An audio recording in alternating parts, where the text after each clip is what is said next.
Pada saat kaum kafir Quraisy mengalami kekalahan dalam perang Badar, mereka menjadi stres dan panas hati. Mereka merasa terhina, sehingga dengan segera membuat persiapan-persiapan untuk membalas kekalahan di Badar tersebut. Maka ketika perang Uhud, Khalid dan pasukannya punya satu tekad, menang atau mati.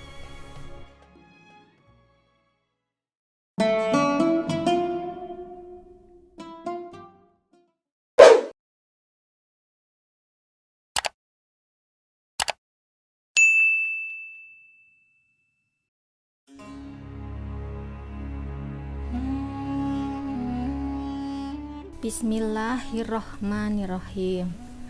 Assalamualaikum warahmatullahi wabarakatuh. Kembali lagi di Fawaz Muslim Channel.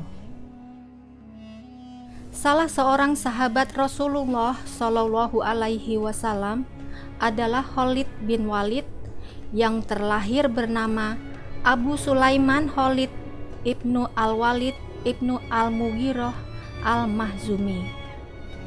Beliau terkenal dengan julukan Saif Allah Al-Maslul atau pedang Allah yang terhunus.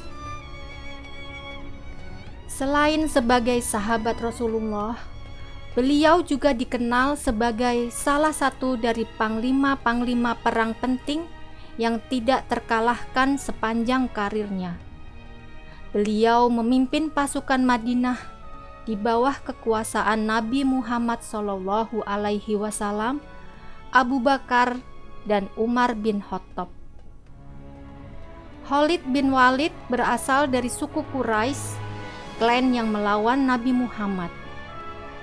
Ayahnya bernama Walid bin Al-Mughirah yang memiliki jabatan sebagai kepala suku Bani Makhzumi. Sedang ibunya bernama Lubabah binti Al-Harith. Khalid termasuk di antara keluarga Nabi yang sangat dekat. Maimunah, bibi dari Khalid, adalah istri Nabi. Sedang dengan Umar, Khalid adalah saudara sepupu Umar. Suatu hari di masa kanak-kanaknya, kedua saudara sepupu ini bermain adu gulat. Dalam permainan tersebut, Khalid mematahkan kaki Umar. Untung dalam suatu perawatan, kaki Umar dapat dipulihkan kembali. Khalid bin Walid awalnya adalah panglima perang kaum kafir Quraisy. Pada saat kaum kafir Quraisy mengalami kekalahan dalam perang Badar, mereka menjadi stres dan panas hati. Mereka merasa terhina, sehingga dengan segera membuat persiapan-persiapan untuk membalas kekalahan di Badar tersebut. Maka ketika perang Uhud, Khalid dan pasukannya punya satu tekad, menang atau mati. Namun sayang, peristiwa di Badar terulang kembali di Uhud. Pasukan kafir Quraisy kembali mengalami kekalahan menghadapi pasukan Islam yang gagah berani. Namun, ketika pasukan Muslim melihat pasukan Quraisy tercerai-berai, sebagian pasukan Islam meninggalkan posnya dan menyerbu untuk mengambil harta yang ada pada mayat-mayat pasukan Quraisy. Saat itulah Khalid bin Walid dan pasukannya menyerbu pasukan Islam. Khalid telah mengubah kemenangan pasukan Islam di Uhud menjadi kehancuran. Khalid menjadi mu'alaf dan masuk Islam setelah terjadinya perjanjian Hudaybiyah antara umat Islam dengan kaum Quraisy.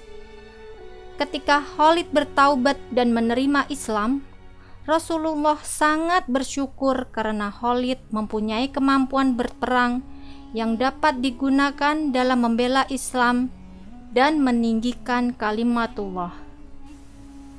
Ketika terjadi pertempuran Mu'tah, yaitu pertempuran pertama antara Romawi dan Muslim, Khalid ditunjuk oleh Rasulullah menjadi panglima perang pengganti setelah ketiga panglima perang dalam pertempuran dahsyat tersebut, yaitu Zaid bin Harithah, lalu Ja'far ibnu Abi Thalib, lalu Abdullah ibnu Rawahah, tewas secara berurutan dalam pertempuran tersebut. Pertempuran Mu'tah sangat sengit, sampai-sampai Khalid menggunakan 9 pedang yang kesemuanya patah dalam pertempuran tersebut. Di bawah pimpinan Khalid lah pasukan muslim berhasil memenangkan pertempuran Mu'tah tersebut. Karena prestasinya inilah Rasulullah menganugerahkan gelar si pedang Allah yang senantiasa terhunus kepada Khalid bin Walid. Khalid dikatakan mengikuti sekitar 100 pertempuran, baik pertempuran besar maupun pertempuran kecil selama karir militernya, dan tidak pernah terkalahkan. Ia diklaim sebagai salah satu jenderal militer atau panglima perang terbaik dalam sejarah. Pada masa pemerintahan Umar bin Khattab, Khalid diberhentikan tugasnya dari medan perang dan diberi tugas menjadi duta besar. Hal ini dilakukan Umar agar Khalid tidak terlalu didewakan oleh kaum muslimin pada masa itu. Demikian kisah tentang salah satu sahabat Rasulullah, si pedang Allah yang senantiasa terhunus, Khalid bin Walid. Semoga kita dapat mengambil hikmah dari kisah beliau tersebut. Terima kasih kepada sahabat muslim yang telah menonton video ini. Semoga Allah senantiasa memberkahi dan melindungi kita semua. Amin, amin ya Rabbal Alamin. Wassalamualaikum warahmatullahi wabarakatuh.